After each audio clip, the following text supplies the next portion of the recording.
Okay, another unboxing video na naman tayo, guys. Ito na po. Yun, ito yung ating items, no? Yan. So naka-bubble wrap naman siya, guys, naka-box. Tapos mayroon naman siyang label. Label pala. So, natin siya. Para makita natin. Tapos baka dito na natin siyang i-assemble na para mas makita natin paano siya mabubuo, no? So, tingin ko madali naman siyang i-assemble, no? So, meron tayong ito, nakalagay na, no? Folding storage cabinet. Ayan, handled with care. Okay, check natin.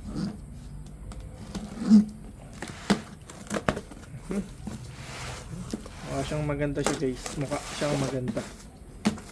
Okay, ayan. Alright, so kunin natin isang makakamukha na ba ito ng lady. Okay, so isang ganito.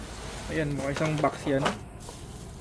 Tapos ito, isang box din. Tapos ito, isang box din. At ito rin, no? Ayan. Tapos may kasama siyang gulong, pero ito hindi natin nilalagay gulong na to kasi hindi naman talaga siya papatong lang natin ito sa pinaka pasimano ng ating lababo. So ayan, meron siyang Chinese and then English na instruction to how, para siyang ano ng sapatos lagay ng sapatos. Ayun. So okay, alright. So apat na layer siya, guys. So check na natin tong isa.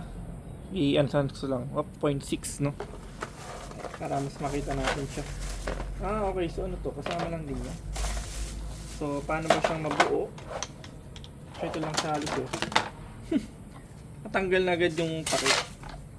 So may kanitisan, guys. Ramdam ko na yung pagka manipis sa kanya. Meron naman din siyang kasamang ito na yung mga handle niya, no? So pagkakabit lang, ayan, no, parang kiniklip lang siya dito. Yung ayan, no, ayun, no, buo na. Yun na yun. Bilis, ano? Mabilis siyang i-assemble, oh. Yun lang. Kiniklip lang siya, oh. Tapos so I think ito yung ilalim niyan. Dapat ito yung maganda itong ilalim ito, pero ano na siya. Okay, ito yung pinaka sa ano niya, cover niya sa handle. Tapos ito pang ibabaw na siguro. Ayan, oh. Ano? Yun na lang siya, oh, halos, oh. Actually, madali siyang i-assemble. Ayun na. Ngayon, pinakatakip niya, guys. Pero ito siya dapat talaga, no. Yun, parang kiklip mo. I think mauuna tong ano, hulit tong part na to. Ito naman, o pwede pala siya dun sa kabila, pwede din dito. Kung depende po sa inyo, no. Ayan. So I think parang ganito lang siya. Ayun, no. Kumapit. Madali siyang i-assemble. Tama ba ginagawa ko? Hindi ako nagbasa instruction eh. Sorry, parang okay. Yun na yun.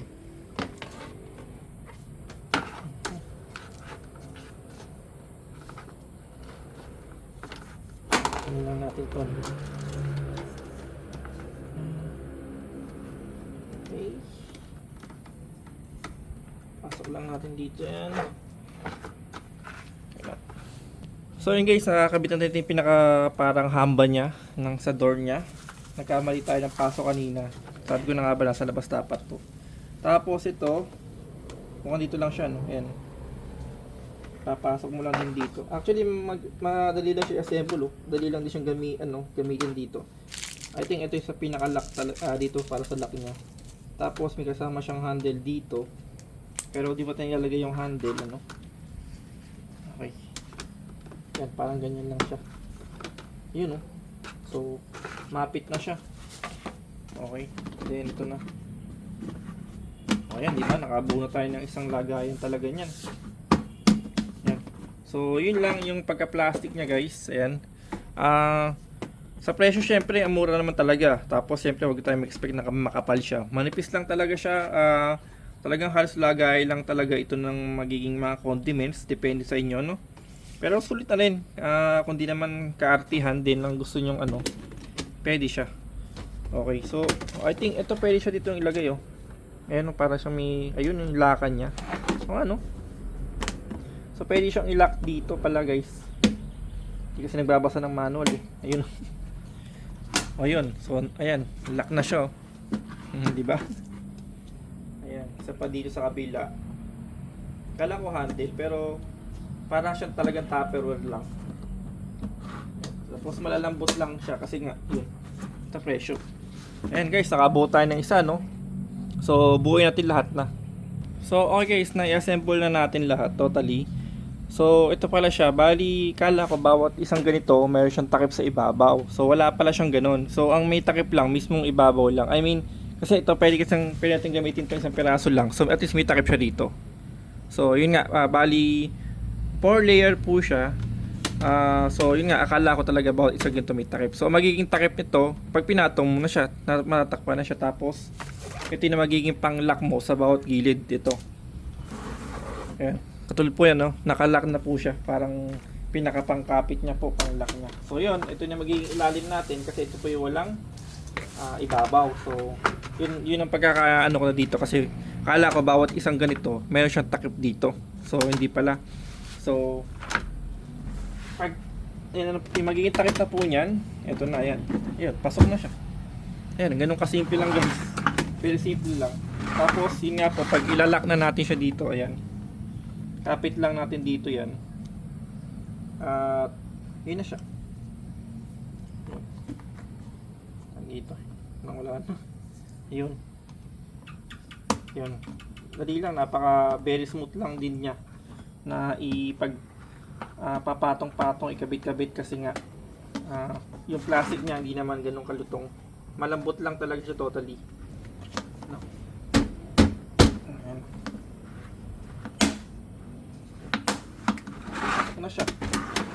Tapos hindi ko pa rin nakabit yung parang pinaka-stopper niya dito sa bawat yung magiging pang-lock niya. Tapos yung handle, hindi ko pa po nakakabit. Ito yung magiging handle niyan.